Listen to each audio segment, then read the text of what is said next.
Se integra una cuarta participante a esta mesa posinforme, y qué mejor que contar con la presencia de la gobernadora Mara Lezama justo el día después de rendir su tercer informe de gobierno. Bienvenida, gobernadora, aquí a esta primera emisión de CIPSE Noticias, a este programa especial que ya empezamos a platicar un poquito de todo lo que se vio ayer en Calderitas. ¿Cómo está? Con el gusto de saludarles, muchísimas gracias. Pues ir a dar una rendición de cuentas, eso sucedió el día de ayer, además de poder ver un lugar espectacular que yo quiero que el mundo entero conozca, porque además estamos así pegaditos a Chetumal, que la gente conozca de todas las maravillas que tenemos en nuestra capital, de todas las maravillas que tenemos en esas comunidades y en esos lugares que tienen un sabor extraordinario. Y ahí fue esta rendición de cuentas, que además en este mandato popular hay que hacerlo de cara al pueblo, con el pueblo. Hay que explicar lo que has hecho, hay que explicar y detallar en qué has invertido con el dinero que es de la gente, no es un dinero del gobierno. Muchas veces es la deuda del gobierno, el dinero del gobierno o el cacareo de las y los servidores públicos de un dinero que le pertenece al pueblo, que lo que único que hace, en este caso la gobernadora, que es la primera gobernadora mujer de este estado, es administrar un recurso que no te pertenece. Es como en una empresa, el contador administra el recurso, no le pertenece a una empresa, en este caso el dinero le pertenece al pueblo, y esa fue la rendición de cuentas que fuimos a dar el día de ayer. Parte de lo que se habló es justo ese tema financiero, y yo sí quiero destacar algún dato para que nos amplíe aquí esa información. Señaló usted en su informe, gobernadora, el día de ayer, que se recibió un gobierno con unas finanzas, pues sí, un poco complicadas, con deudas que se han ido aumentando como bola de nieve a lo largo de sexenio tras sexenio tras sexenio, y que en esta administración en 3 años se han pagado, si no recuerdo mal la cifra, 5,500 millones de pesos. Sí, y yo sí me acuerdo porque ha costado mucho. a ver, y destacó además que es la primera vez que un gobierno paga deuda. Sí. ¿Cómo es posible? ¿Sabes qué sucede? Y es un error del pasado, y lo dije yo a lo largo del discurso. De verdad, no es broma el decir que las y los servidores públicos sí pensaron que les pertenecía. Tan así que amasaron inmensas fortunas. Tan así que dejaron en un estado sumamente colmado de bellezas, de riqueza cultural, de gente buena, de gente trabajadora. ¿Qué estado tiene 12 destinos turísticos como el nuestro? ¿Qué estado puede decir que el 53% de los turistas extranjeros y las turistas extranjeras llegan por su estado? Quintana Roo. El 53% de las y los turistas. Estamos hablando de una derrama económica al año, aproximadamente de 400,000 millones de pesos. ¿Qué estado que es atracción, como lo hablábamos ayer en el informe, para gente de todo el mundo, que tiene un estado, 4 aeropuertos internacionales, pero lo más valioso, selva, mar, historia, juventud, diría nuestro himno nacional, que por cierto le mando un abrazo con mucho cariño a toda la familia Ramírez Canul ante la pérdida de don Mario, que le mando un abrazo hasta el cielo. ¿Qué estado? Quintana Roo.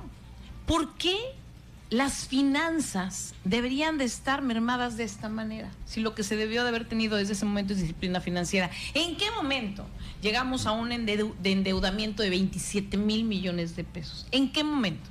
En este gobierno, le hablaba yo, por ejemplo, en materia de salud, que hemos hecho mucho más en 3 años que en los últimos 15, y así te puedas hablar de inversión, el campo, la ganadería, las juventudes, infraestructura, la inversión más grande en el tema de justicia social. Porque sí de verdad pensaron que les pertenecía.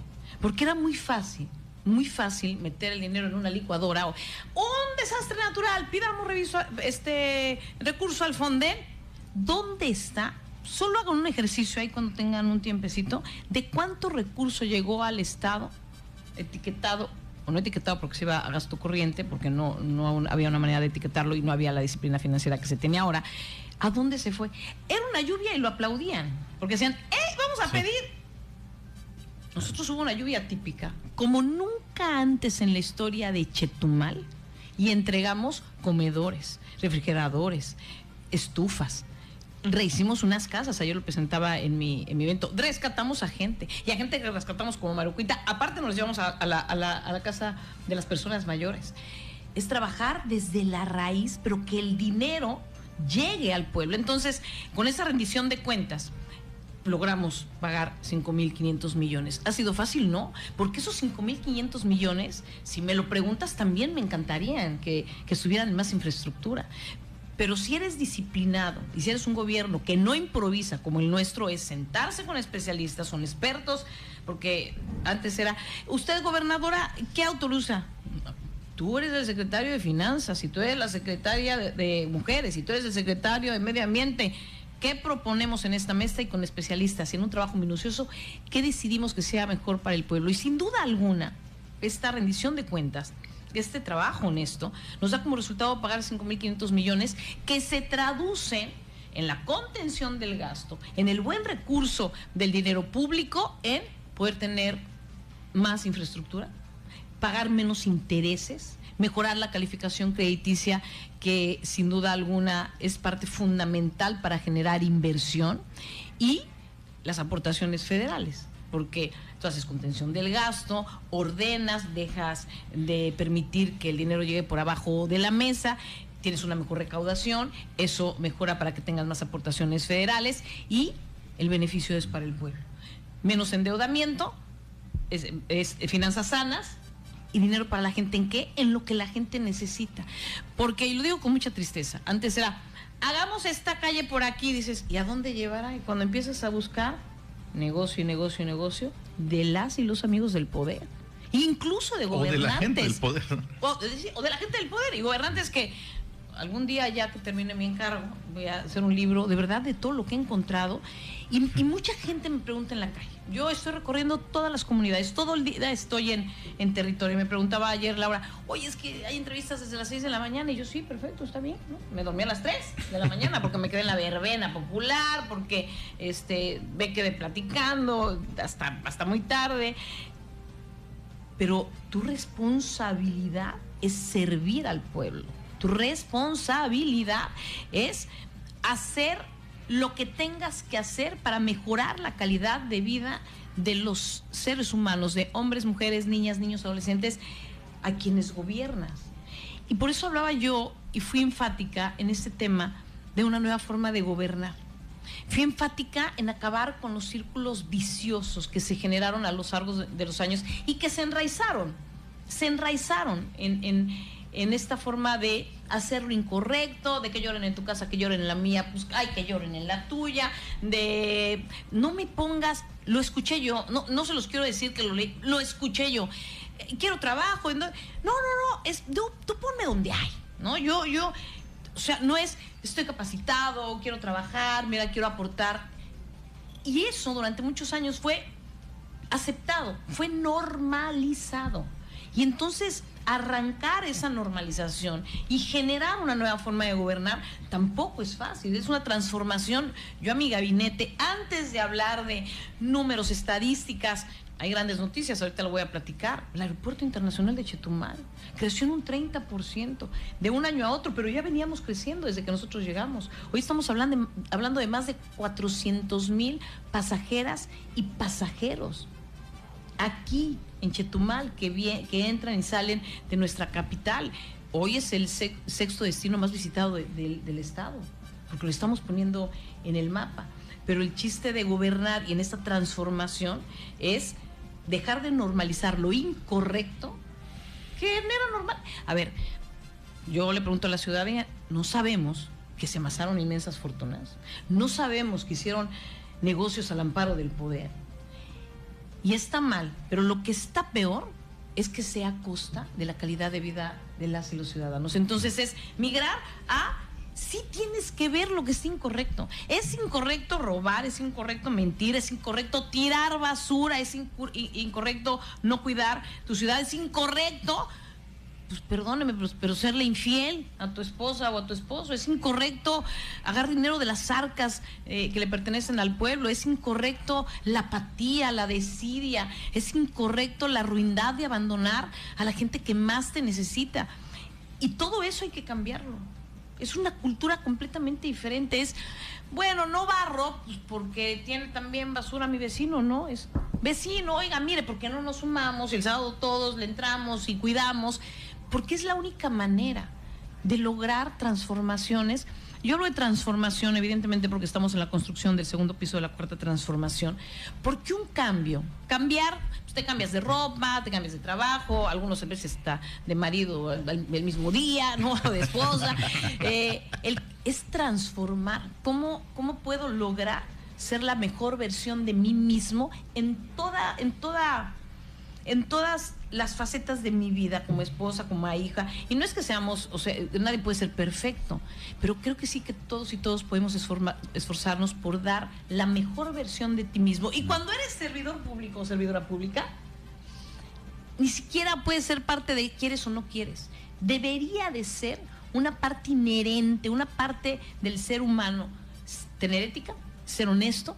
Y si tú me preguntas, cuando yo hablo con mi gabinete, lo primero que les digo es esto: ¿cómo está su familia?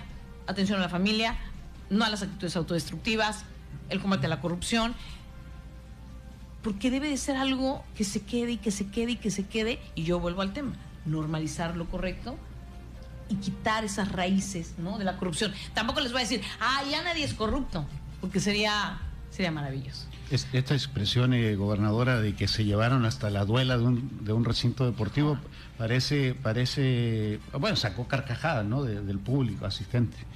Parece cómico, pero roza la tragedia, ¿no? Claro que roza la tragedia. Roza la tragedia cuando yo soy una luchadora social de toda la vida. No vine a tomarme fotos entregando una silla de ruedas porque estoy ahora en el mundo de la política, de la cual en 2 años termino nuestra encomienda. Yo soy Mara Lezama antes y después de una gobernatura. Soy Mara Lezama porque soy el producto de un gran amor de mis padres. Soy Mara Lezama porque mis padres me enseñaron que no hay atajos, que no hay veredas. No puede ser medio corrupto, medio infiel, medio ratero, medio mala onda, medio desalmado. O semos o no semos. O semos correctos o somos incorrectos. Y a veces nos da como miedo o pena decir, perdón, el que roba se llama ladrón. No hay otra, no eres traviesito, eres ladrón. El que lastima a alguien que sufre es desalmado. Y cuando hablamos de la duela, del cerebro de las pantallas en el Poliforum de Cancún, el cerebro de una pantalla se robaron. Robarse los mingitorios, los manerales, prenderle agua a una parte para que se inunde y se eche a perder. Y así les puedo contar varias cosas. Pero abandonar las instalaciones en donde llega la gente que más sufre. Claro, las casas de asistencia. Tener una tina o casi esa alberca para terapias de una persona que tiene parálisis cerebral, cualquier discapacidad y que necesite ese tanque para poder mejorar su calidad de vida, en el derecho que tiene el paciente y en la ilusión que tiene la madre, padre o abuela que lo lleva, y llegar a esa alberca o tina, que es grande, y verla con ratas, seca, con basura.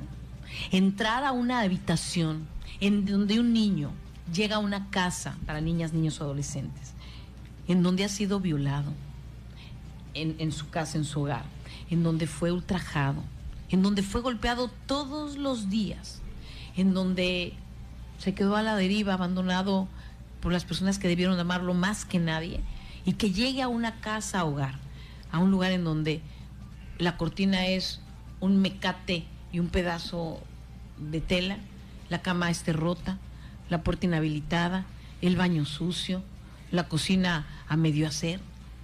Tienen que llegar a un lugar en donde los abraces con amor. Y no estoy hablando de lujos, estoy hablando de instalaciones dignas, en un lugar bonito. Entonces ahí está esa ruindad y ahí está el dolor del mal que hacer.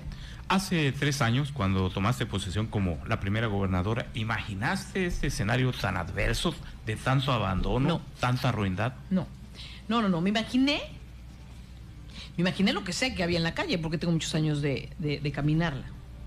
Me imaginé que se ampliaría esta cantidad de personas que sufren, porque yo vivía en un municipio y ayudaba en todo el lugar en donde pues la gente me conocía, y desde antes de estar en los medios, en donde con mi familia siempre hemos hecho labor social, y siempre, si el asilo, si el orfanato, si a la gente que ves en la calle, ¿no? Lo que no me imaginé es el abandono de la infraestructura. Lo que no me imaginé es el mal uso del recurso público. Cuando estás sentado en la silla y ves que hay el recurso, que siempre es insuficiente, y ahí entraríamos en un debate muy interesante sobre el INEGI, que me acabo de echar una plática con ellos antier, y yo les decía, no puede ser que me digan que en el recurso del pueblo solo necesitamos recurso para 1.800.000 personas. Primero, somos más. Segundo, no me toman en cuenta aquellas personas que viven y que por 1000 razones no tienen una credencial de elector.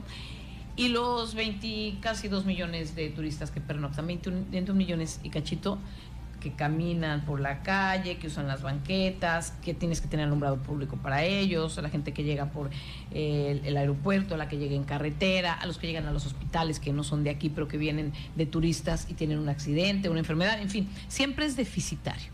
Entonces, cuando estás ahí, y siempre es deficitario, pero lo tienes que estirar más. Cuando en casa apenas te alcanza, pues le subes el dobladillo al pantalón de tus hijos y dices, me aguantas 5 meses más. Reventa. Y cuando ya le queda de brincacharcos, lo haces bermuda, ¿no? Y si llegan los hijos de tus hijos, los amigos de tus hijos a comer en un viernes, que siempre nos pasa a las mamás, que a lo mejor dejamos muchas veces los chichitos de la semana, y dices, el viernes no cocino, y lo que quedó y llegan, pues le echas más agua a la sopa y sacas algo que tenías ahí congelado, buscas cómo.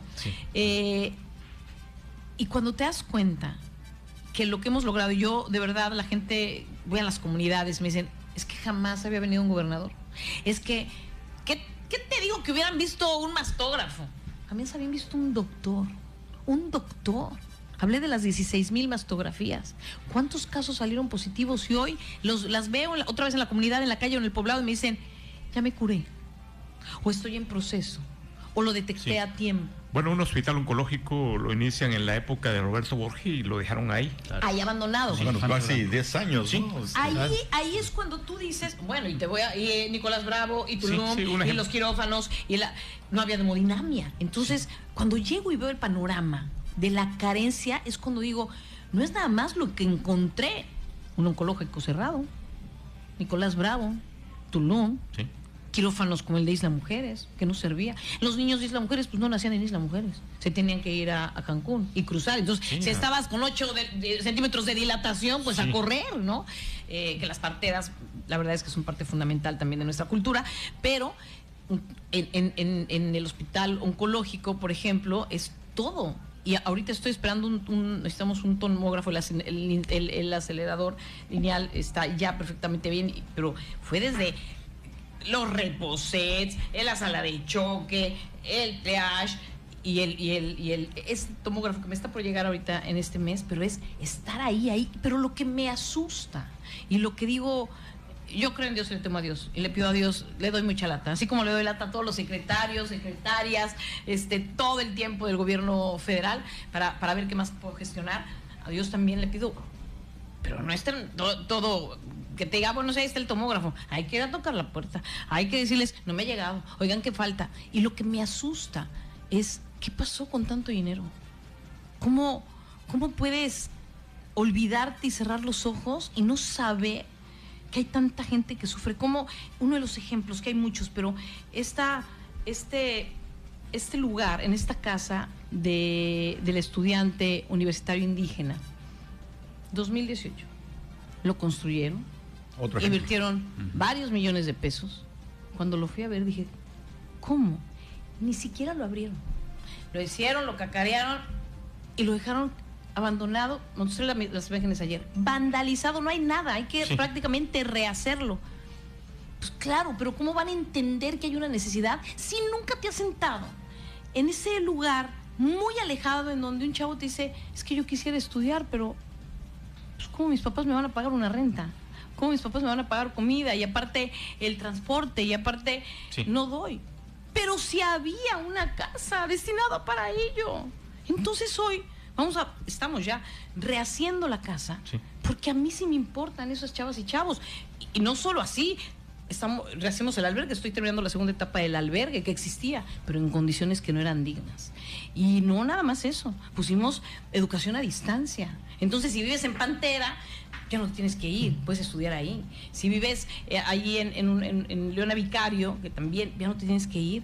Y así hemos estado trabajando en pro de mejorar la calidad de vida de los seres humanos, que se invierte el dinero a donde debe de ir, porque si tomas una decisión, el transporte público de Chetumal, no, hombre, si hubiera sido en otra época de otro gobierno, hubiera sido un negociazo, pero ni siquiera les importó.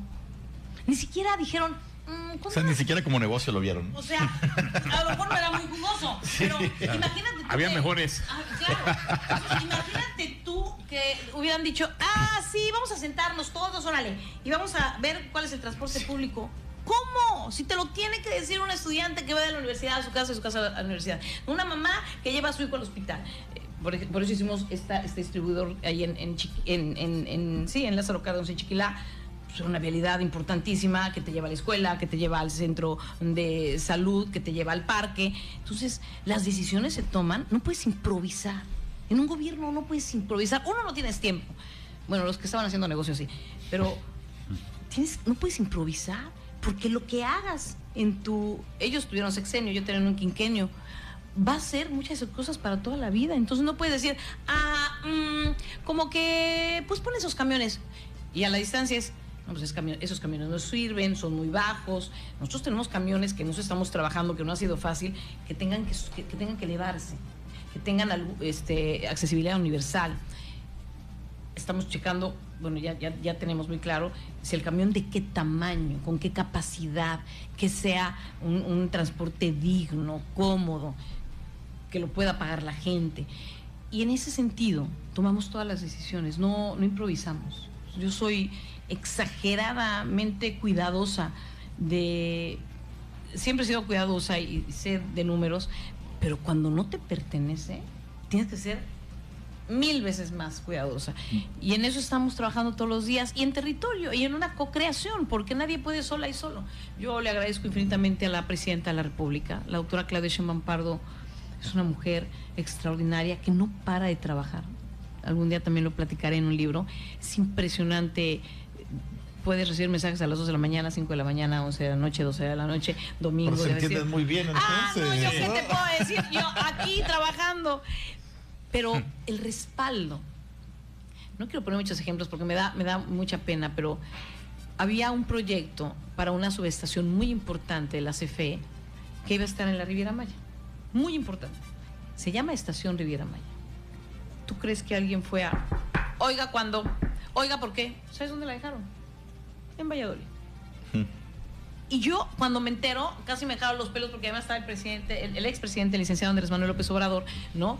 Y cuando veo, yo estaba entrando y veo en la pantalla y digo, ay, nos van a hacer una estación, ¿no? Entonces, claro que yo levanto la mano, ¿no? Porque soy muy preguntona. Y sí, lo dijo Marcelo Ebrard cuando vino. Chaca, taca, taca, taca. Yo creo que me dan las cosas por decir, ya, por favor, la gobernadora de Quintana Roo, dénselo para que no me hable. Por cansancio. Ya. O sea, no es ni siquiera que me caiga tan bien, ya no quiero que me esté llamando. Y entonces yo, oiga, pero muy bien, pero ¿cuándo? Y voltean y me dicen, no, esa ya se está haciendo. Ya le estaban casi terminando. Y casi me hiperventilo, ¿no? Y yo le digo, presidente, pero... Si tenemos 130, en ese momento 134,000 y cacho cuartos de hotel, si tengo más de 1,300 hoteles, si tenemos la mayor cantidad de consumo de energía eléctrica, si estamos creciendo bien el aeropuerto internacional de Tulum, ¿sí? ¿No? Entonces el presidente, oiga, pues sí, ¿no? Pues sí, nada más que ya estaba todo... Ya estaba hecho. Pero yo hace cuenta, digo, casas del bienestar, casas para el bienestar. En cuanto me lo dijo la presidenta, Octavio, ¿qué tengo que hacer para tener casas? No te preocupes, ya Quintana Roo tiene 8,000. ¿Te puedo ir a ver? ¿Cuándo te voy a ver? ¿Cuándo te voy a ver? Así, ¿cuándo te voy a ver? Y ha de haber dicho, híjole. No, pues ¿cuándo? Yo, mira, tengo tal día cita en Palacio Nacional, ¿te puedo ver? Sí. ¿A qué hora? Y ahí voy. ¿Por qué 8,000? Y entonces empiezo a platicar y pues me tiro al piso y les digo, mis desarrollos irregulares, es que mira, y hablo de los infiernos de marginación que ahí están, vamos, ¿no? Y entonces me los subieron a 12,000 y luego a 20 y tantos mil y luego a 30 y tantos mil y ahorita voy en 43,000, dije 45,000 porque son 43,000 de Infonavit y 2,000 de Conavi para cerrar este año. Yo quiero cerrar por lo menos con 80,000. Y entonces le digo, ya vine yo, ¿no? Le dije, ahora acompáñame a Quintana Roo. Lo que él no sabía, él hace el chiste de que lo encerré 4 horas en una oficina con un equipo de trabajo y se muere. Sí, al estilo de los tiempos compartidos. Y entonces le dije, me decía, bueno, pero puede ser este proyecto en tal lugar, pero no hay pero es que no hay suficiente energía eléctrica. ¿Qué pasa, CFE? No, entonces tenía yo al superintendente, al de CAPA, a los presidentes municipales por teléfono, al registro público de la propiedad. Y de verdad que me dijo después de esta reunión, ¿no? Me dice, voy a otro estado, ¿no me acompañas? Así de broma. Gobernadora, si nos permite, nos vamos a un breve corte para cumplir con la pausa comercial y continuamos con esta conversación. Entonces, acompáñanos, claro, por favor. Claro. Nos vamos a un breve cortecito. Regresamos con más en esta charla, en este análisis, en este post-debate, post-informe con la gobernadora Mara Lezama.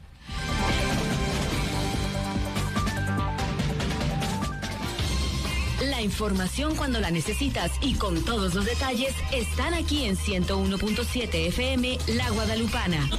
La Guadalupana. Los líderes en información al momento. CIPSE Noticias, el poder informativo del sureste mexicano. Ya volvemos. Desde Chetumal, para toda la raza. Sí, señor, yo soy de rancho. Soy de Bocacia, caballo. La Guadalupana.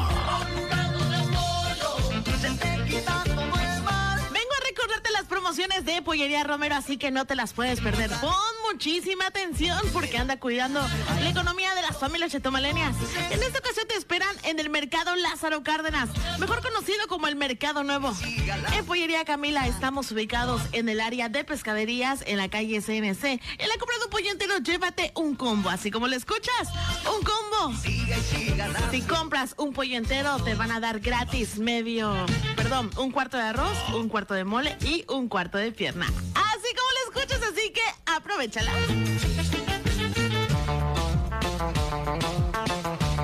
En la Guadalupana son las 8:39. En la Cámara de Diputados trabajamos para consolidar un país más justo y equitativo. Con la nueva Ley de Telecomunicaciones y Radiodifusión se garantiza el acceso universal a Internet para todas y todos. Con este avance se cierran brechas digitales, se atiende a las zonas rurales, comunidades indígenas, afromexicanas y otros grupos que históricamente han sido olvidados y marginados. Y se protege la soberanía nacional, limitando la propaganda extranjera. Cámara de Diputados, 66ª Legislatura, Soberanía y Justicia Social.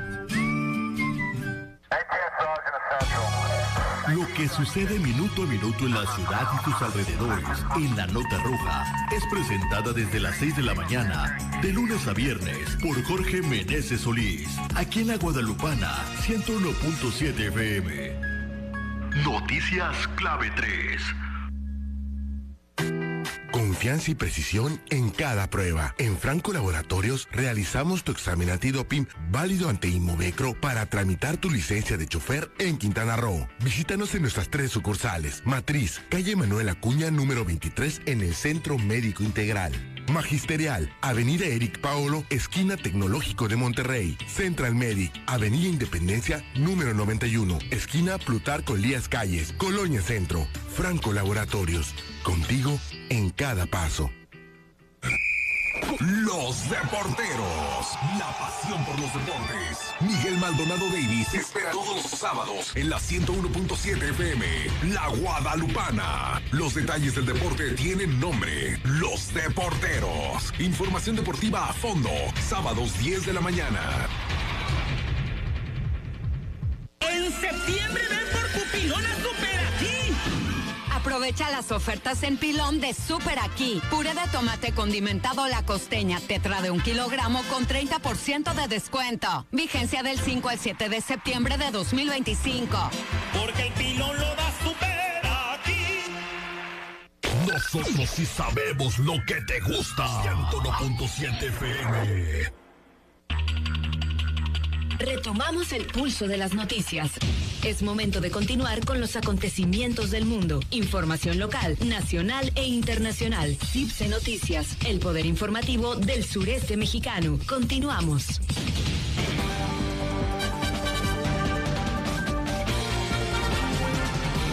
Estamos de regreso en esta conversación con la gobernadora Mara Lezama y bueno, pues tantos temas de qué platicar. Gobernadora, uno de los sellos que ha tenido desde su primer informe y creo que ha sido permanente hasta este tercero es poner al ser humano, poner al ciudadano, poner al quintanarroense en el centro del informe. O sea, creo que siempre veíamos cifra de danzas, cuentas alegres, pero muy pocas veces veíamos el impacto real en una persona o en una familia o en una dependencia. Y bueno, hemos visto en su informe en reiteradas ocasiones eso, ¿no? El decir, a ver, hicimos esto, pero dentro de todo ese universo, mira, este caso. El testimonio. ¿Sabes qué sucede? A los gobernantes, y lo dije en el informe también, nos gusta hablar de números, pero los números son fríos. Entonces yo te puedo hablar de estas 52 cirugías en método Ulcivato, te puedo hablar de las cardiopatías, o te puedo hablar de una cirugía de cataratas, que cuesta entre 20 y tantos y 30 y tantos mil pesos. Pero una persona de escasos recursos, que además les han engañado muchas veces, voy a hacer jornada de cirugías, y entonces, pero paga 8,000 la cirugía, y lo que debe hacer, el derecho a la salud es de todas y todos. Entonces, si vas a hacer una jornada, vas a operar, tiene que ser gratis. La gente se endeuda, lo dijo uno de los testimonios del día de ayer, que ella había perdido todo el dinero hasta que ya se había endeudado.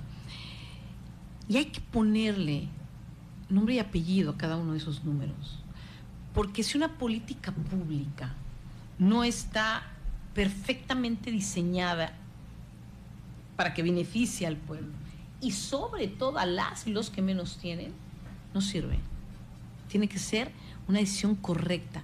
De la vida de un gobernante, de un servidor, de una servidora pública, dependen de la acción de un gobernante, de una servidora o servidor público, dependen muchas vidas.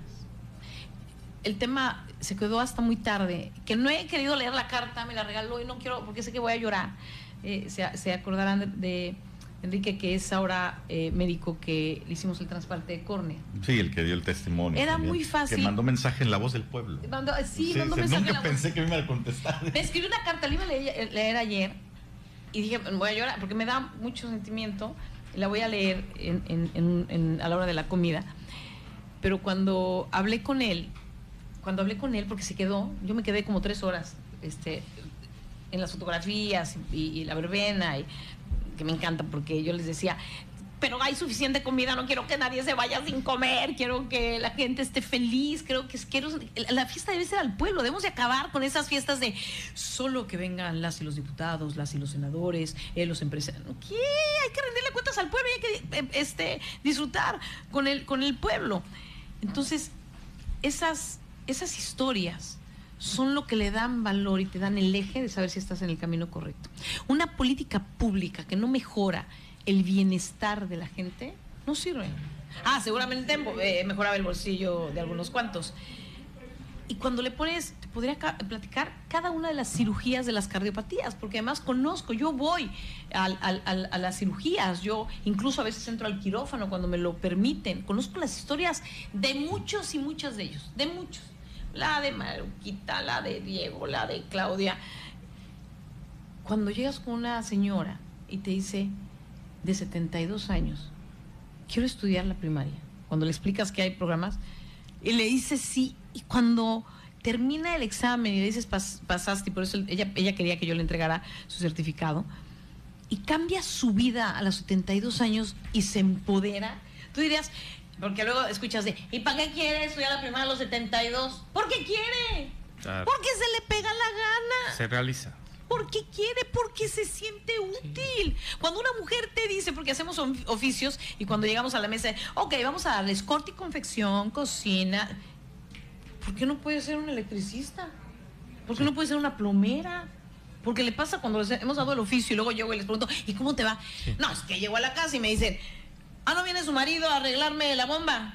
Y entonces yo les digo, diles, no vengo yo o sea, soy mujer y puedo. Y son historias. Y cada una de esas historias, hay un ser humano. Hay una persona a quien le cambiaste la vida. Las historias de las prótesis, que lamentablemente después de un accidente, muchos muchas pérdidas de miembros superiores e inferiores son por diabetes. Cuando se ponen la historia que puse en el informe, que recordarán que lo vi en el hospital del IMSS aquí de Chetumal, de esas ya saben que llego, que estoy medio loca y llego de sorpresa, y él quería ayudar a su yerno, él iba por una cirugía que al final también le ayudamos, pero cuando le vio la mano le dije, ¿y no quiero una prótesis? Y lo vuelvo a ver luego en las audiencias públicas porque me va a agradecer. Le digo, ¿y cómo se siente? Me dijo, yo jamás pensé que sí me iba a hablar, jamás lo pensé, porque la gente dejó de creer. Sí. Y de esa historia es, ¿qué sucede en la vida de él con esa mano? Lo platicó ayer, ¿no? ¿Qué sucede en esa mujer joven que tuvo un accidente, que se enojó mucho porque había perdido su pierna, cuando vuelve a tener una extremidad a través de una prótesis y me la vuelvo a encontrar después, o ¿cómo vas? Y ya camina y se empodera, hace ejercicio, va al trabajo. Es abrazar un futuro mejor. Y esa es la obligación de un gobernante. Bienestar para tu gente. No es algo que digan, ¡ay, qué buena es! No, caramba, pues si lo estamos haciendo con dinero del pueblo. Si se está haciendo con dinero que le pertenece al pueblo. No, yo nunca cacareo de que, ¡ay, vengo a darle! ¿A quién le estoy dejando su triciclo? Que es dinero del pueblo, que se regresa al pueblo. Y a veces tú dirías, ¿porque de qué vive el beneficio del pueblo? A través del dinero público, pues de lo que se recauda. Y todos sabemos que a veces que hay mucha gente que no tributa, que no paga impuestos, que no tiene una licencia, pero también tiene derecho. Todas y todos tienen derecho. Y esa es esta nueva forma de gobernar. Todos los días. Sí hay una historia y un ser humano detrás de cada decisión, por pequeña o grande que ésta sea, que va a tocar la vida de alguien. Adopciones. ¿Saben cuánto se retrasaba una adopción en Quintana Roo? Y los niños y las niñas esperando a ver quién entra por esa puerta, con la esperanza de que digan, tú te vas a mi casa, tú me puedes decir mamá, yo voy a ser tu papá, vas a abrazar una vida mejor. Hay muchas historias que además son muy sensibles. Eso es lo que vale y eso es lo que debe de cuidar cualquier servidora y servidor público en un tema de empatía, compasión y responsabilidad de que sea la decisión correcta. Hay un número, pero hay una historia. Esto del trabajo del DIF, el gran trabajo con el DIF sobre la rehabilitación de las casas de asistencia y los testimonios, fue de lo más aplaudido. Sí. La reducción de la pobreza, sí, histórica, ¿no?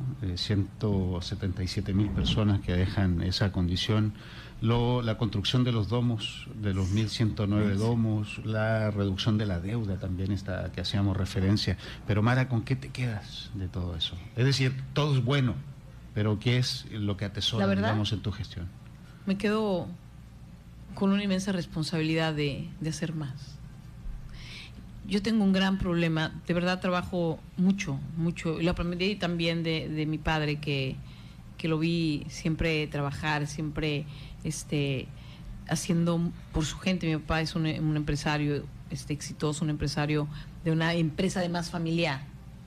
Ya le conté alguna vez en este espacio que mi primer trabajo fue con él, pero yo entraba por la puerta de los empleados. Yo cobraba con los empleados, yo comía con los empleados, no comía en el comedor de socios, yo comía con los empleados. Nos enseñaron a valorar el esfuerzo, nos enseñaron a valorar que cuando Dios te da la oportunidad de tener una cama, de poder abrir un refrigerador y comer, de tener una mamá que te abrace y que te diga, va a pasar. Es que me rompió el corazón y yo pensé que me iba a casar con él y se fue con mi mejor amigo. Va a pasar. Sí, ¿no? Siempre pasa. O un papá que te ponga reglas, o una mamá que te ponga reglas, que aprendas a tolerar la frustración, que no des por entendido que vas a abrir el refrigerador, que no des por entendido que vas a tener una calma, que no des por entendido que hay que agradecerlo. Y el agradecimiento, que es la memoria del alma, tiene que ser ese agradecimiento en cómo entonces yo puedo ayudar a los demás. ¿Con qué me quedo? Con una gran responsabilidad, en saber que tenemos que hacer más, en saber que me quedan 2 años y que hay que apretar el acelerador. Ya en mi oficina, con el gabinete, cuando me reúnes, ya apretar y más el acelerador, pues más. porque todavía hay gente que sufre. Me quedo con muchas cosas, con muchos legados. El tema de los domos, cuando ya no pude pasar más, porque te digo que estaba escribiendo, terminando de escribir el discurso, y entonces le ponía y le quitaba, y le ponía y le quitaba, porque yo quería que fuera un discurso máximo de 1:30. Me pasé como 6 minutos y cachito.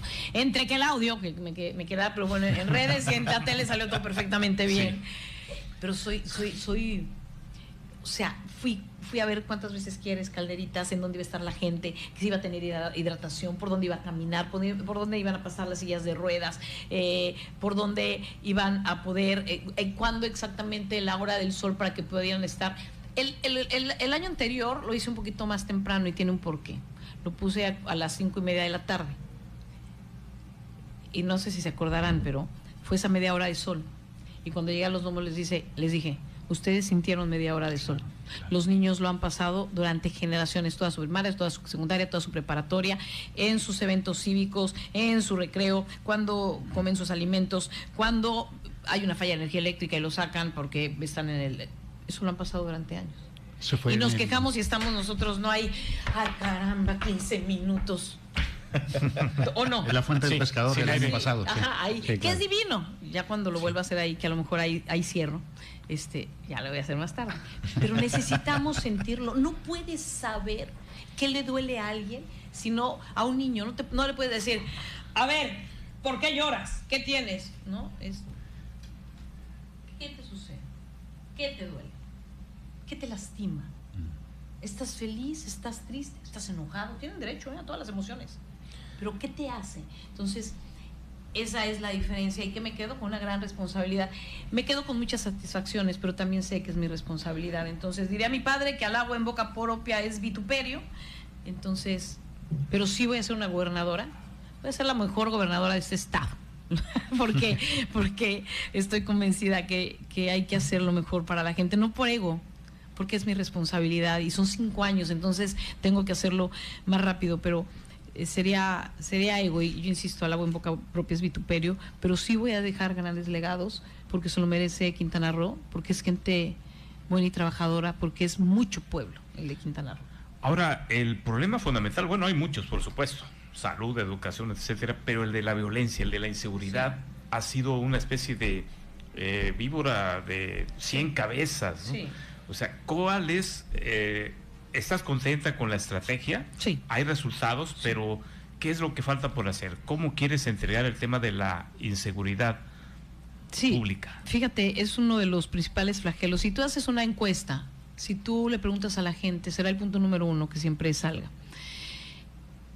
Y lo voy a decir con mucha tristeza, el abandono, la desidia, la falta de voluntad de tomar al toro por los cuernos nos llevó a estos vacíos que hay y a los índices, como yo recibí el Estado, y nos llevan a este crecimiento de las bandas criminales. Es muy claro, digo, nada más hay que haber vivido lo que hemos vivido en este Estado para poder entender qué pasó, una descomposición al tejido social.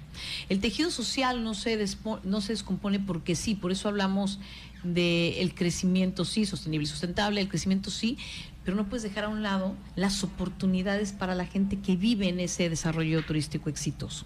No puede ser, sí más hoteles, sí más ocupación, sí más vuelos, sí, si no hay más escuelas, más oportunidades para los chavos, más cultura, más deporte. Por eso el enojo de la infraestructura escasa y en malos acabados, o abandonada o olvidada. Lo dije ayer, 160 millones solo en infraestructura deportiva en Chetumal. De ahí el tamaño del olvido y el abandono, de ahí el tamaño. Entonces, tiene que ir a la par. Te encuentras esto así, pues hay que ir equilibrando las balanzas. Que sepan las y los delincuentes que hay gobierno. Que sepan los delincuentes que hay gobierno que atiende, que responde, que resuelve, que estamos invirtiendo en seguridad. Antes que los ibas a ver, hablé de los C2. Es que ¿cómo puedes ver qué está sucediendo si no había C2? Felipe Carrillo Puerto, Bacalar, José María Morelos, zona continental de Isla Mujeres, zona hotelera de Cancún, que no había. Entonces primero, inversión.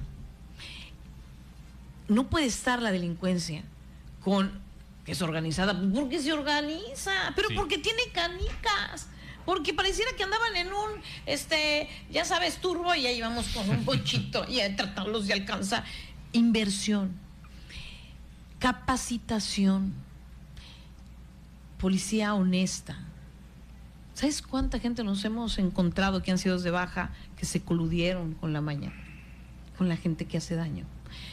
Limpiar las corporaciones, que lleva un proceso, mejorar el sueldo de las y los policías, que no es un cheque en blanco, tienen que dar respuesta, y al que se cache se le finca responsabilidad. Y bajar los índices. ¿Cómo se logra? Solo, yo al ratito voy a mesa de seguridad, solo trabajando unidos, porque nadie puede solo. Entonces, con esta unidad que tenemos, con la ayuda, y yo vuelvo a agradecerle a la Presidenta de la República, con las fuerzas federales, no hay llamada que yo le haga a Omar García Harfuch que no me responda. No hay solicitud que yo haga que no me digan, este es el camino.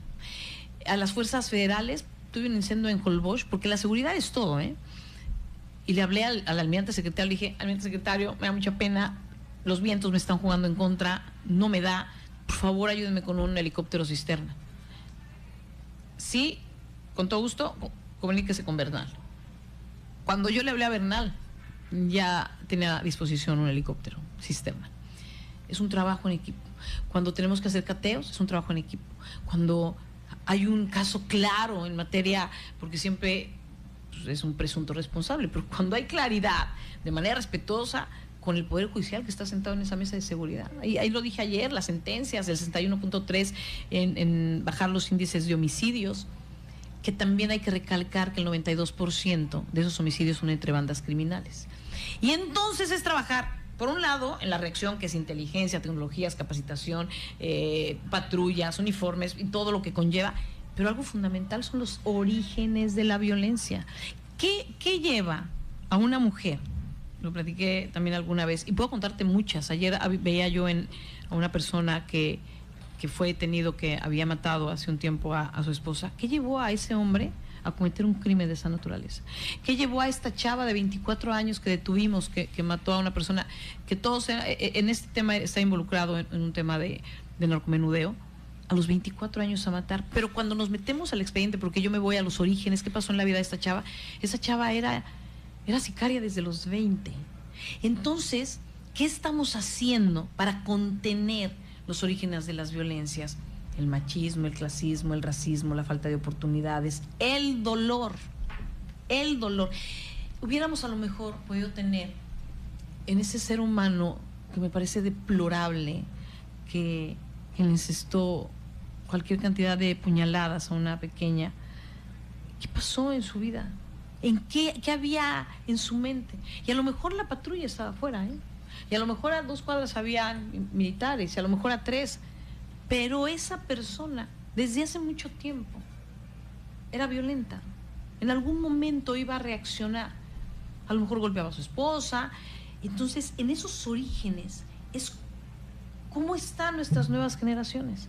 Voy a las escuelas casi todos los días para platicar con los chavos. Y hago un domo, pero no crean que hablo de el pluvial, la bajante, 2 metros de cimiento, el cemento. Yo voy a hablar de orígenes de las violencias. Ustedes están aquí y esto quiero que los cubra porque quiero que sean felices. Yo estoy aquí porque quiero saber. Y si yo veo a un niño que tiene un ojo que se desvía y que a lo mejor hay estrabismo, o alguien que trae una rodillera, o a un chiquito que conocí antier y que estoy ahí al pendiente de él, yo me siento y le digo, ya terminó el evento, a ver, oye, cuéntame, ¿no te gustaría que en esa dermatitis le habláramos a tu mamá y a lo mejor un doctor? Y no sabes su cara, cómo se ilumina, ¿sabes? Entonces, hay que trabajar de esos orígenes. Hay que encontrar el dolor de las niñas y los niños. Hay que decirle a las chavas y los chavos, yo sí te creo. Porque el dolor, cuando crece, cuando normalizas la violencia, y aguas porque hay chavas y chavos en esto, jugando, ¿y saben quién gana? El que más mata. Pero es un juego en donde están todos los niños. ¿Por qué tendría que normalizarse? O el golpe o el insulto. Y en la medida que logremos trabajar en los orígenes de la violencia, la estrategia, que es parte, es las causas de la violencia y los orígenes de las violencias, entonces los índices bajarán más y más y más. Entonces se debe normalizar el pegarte es incorrecto, ofenderte es incorrecto, lastimarte es incorrecto. Es muy chistoso que subamos un perrito en un dron y a ver si se cae. Ay, no. Claro que ya pasó. Se le fincó responsabilidad. No al maltrato animal. No puede ser, porque es que solo hay que estudiarlo. En un gran porcentaje, alguien que violenta a un animal seguramente violentará a un ser humano. Pero se normalizó. ¡Ay, qué chistoso! ¿Cuántos views? Mira nada más, sí. Ahí está Blue. Mili, que se llama Mili por milagro.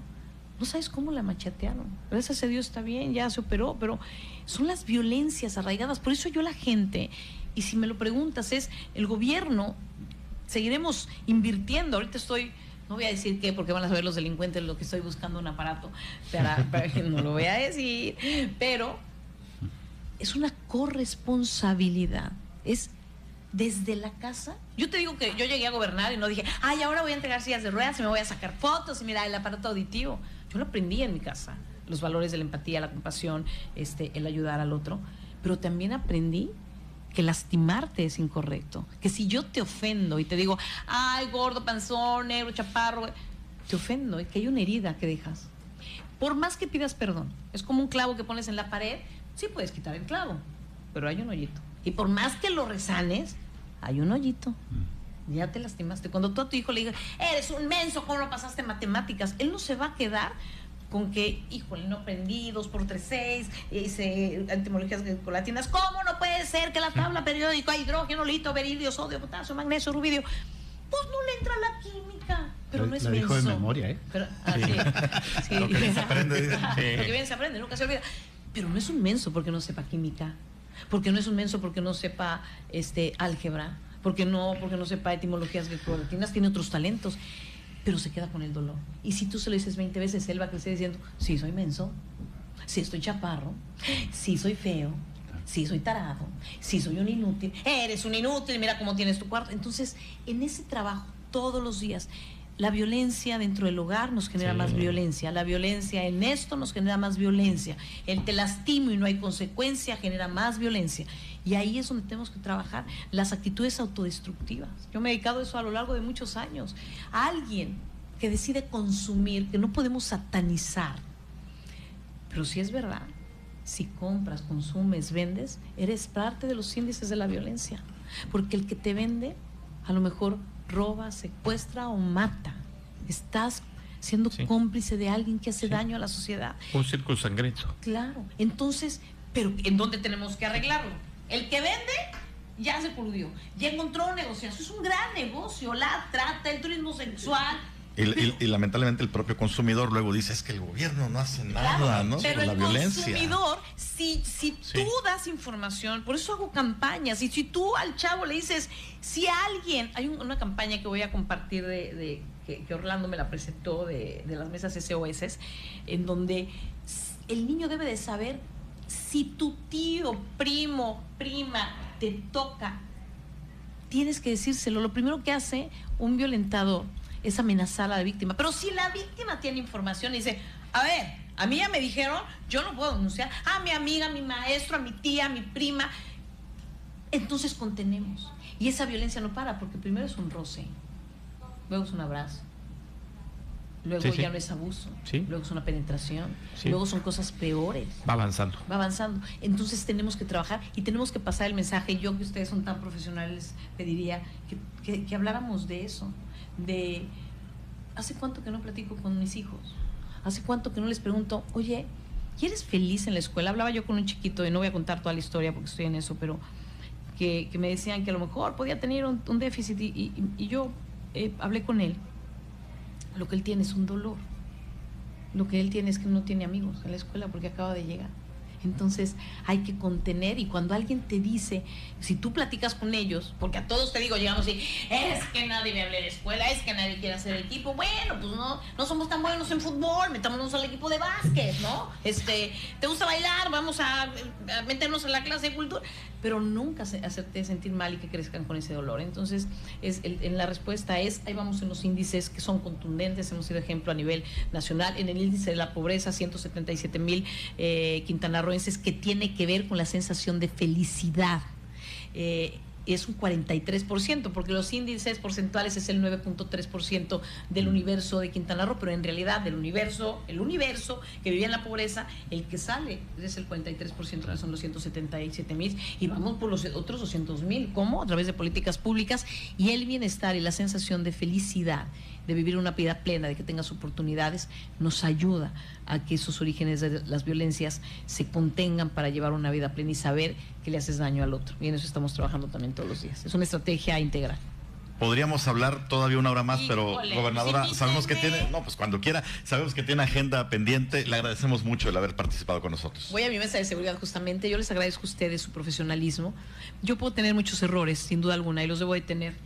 Pregúntenle a mi marido, que lo amo profundamente, pero ni ratera ni corrupta. Soy una mujer apasionada en lo que hago, y cuando tomo una decisión de ejercer un puesto, un cargo, que en este caso es un encargo público, no les voy a fallar. Voy a trabajar hasta el último día en tender la mano y en buscar el bienestar en el gobierno del Estado como la primera mujer gobernadora, pero lo haré también desde mi trinchera hasta que mi corazón deje de latir. Muchas gracias. Muchas gracias, gobernadora. Marcelo, Javier, muchas gracias. Y muchas gracias a ustedes que nos acompañaron durante estas 2 horas. Nos vemos pronto.